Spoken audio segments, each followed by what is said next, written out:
Hey there, it's Sandy Freshie here with another fresh perspective to uplift you and inspire positive change.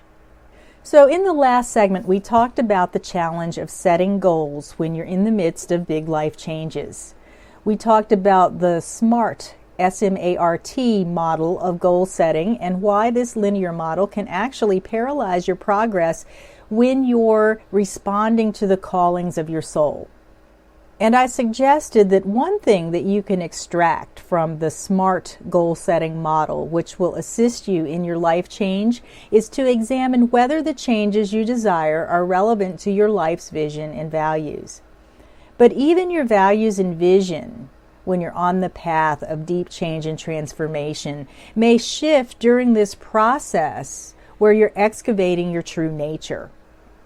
While it's useful to examine what you value and to refine your vision as you go, it can be counterproductive to get too attached to the vision that you have right now or the values that you hold true in this moment.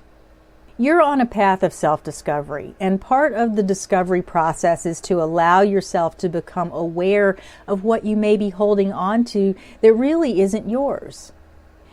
So if your life is working for you, then the rest of what I have to say is probably not going to interest you much. This is for the ones of you who are in the midst of some changes because you've had a wake-up call or two.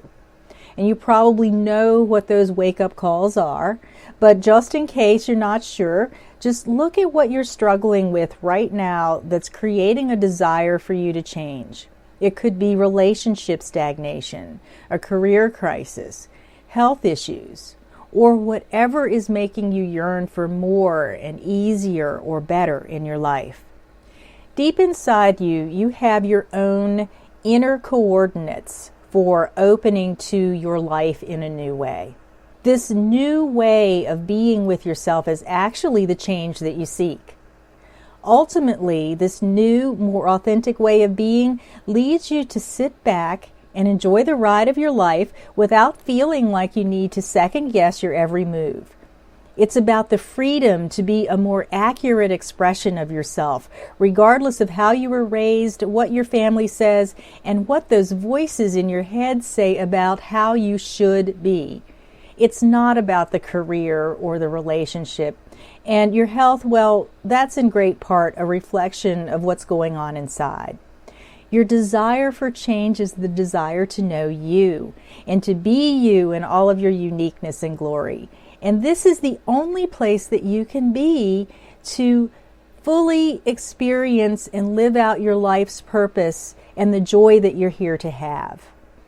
A great starting point for this type of self-discovery is to understand and release all of the influences which keep you from being who you really are. And in human design, we call these influences conditioning. A key to understanding how you have been conditioned to not be fully who you are is to look at your human design chart. And you can go to my website at www.coachingwithsandy.com to find out how you can get a free copy of your human design chart.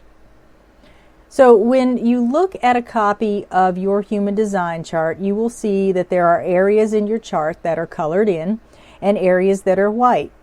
The colored in areas in your chart are the areas where you consistently experience the energies and themes which they represent. The white areas are the areas where you are vulnerable to conditioning. The white areas are where you have, first of all, an unlimited potential to experience those energies and themes. But they also indicate where you are being influenced or conditioned by others. The conditioning process is unavoidable. It's actually desirable when you're aligned with your true nature. It's how you get information, energy, and support from the people around you, which moves you forward into your true life. But if you're not aware that you have these open areas where you're taking in other people's information and energy, then you tend to think that these things you experience, which aren't really yours, are part of your identity. So can you see how this would throw you off the track to living and expressing your truth? If not, just bear with me here for a few more moments. And let's look at an example from this human design chart to illustrate the point. We're going to take a look at the heart or the will center. The energy center here on this chart that's circled in blue is known as the heart or the will center. It is the center where you either have a fixed sense of willpower and worth if it's colored in, or you don't if it's white or undefined as it is here in this chart. When you experience conditioning forces through the undefined will center, you typically think you have the willpower to carry through goals regardless of whether they are right for you or not. But somewhere in the middle of your efforts, you'll lose your motivation. Just think about how many New Year's resolutions fizzle out before February hits. That's a classic example of people with an undefined will center thinking that they have the willpower to make a permanent change when they don't. Changes aren't meant to be made by sheer force of will. In fact, for most people, lasting change depends very much on being able to wait and trust that the right people and opportunities will come along in the perfect time to assist you in exactly the way you need to be assisted. The other thing that can happen when you're not aware of the conditioning forces on your undefined will center in this example is that you'll tend to doubt your worth or the worth and value of those around you. This dynamic can look like low self-esteem or perhaps even an overinflated ego. Sometimes you can fluctuate between the two depending on who you're around and how they value your presence. So the next time you watch a cologne commercial, for instance, just notice how the marketing is geared toward manipulating your sense of worth. The underlying message in commercials like this is buy this cologne so you smell good and you'll be worthy of the attraction of others. Most of the planet isn't endowed with a consistent sense of willpower, with a defined will center, but most people think they have it. The result of acting on willpower that you don't innately have is that you may not be able to follow through on the goals that you set for yourself, especially if you set them without the awareness of who you really are and what is truly correct for your life. So let's consider a goal that you can actually set and achieve within the context of discovering who you really are.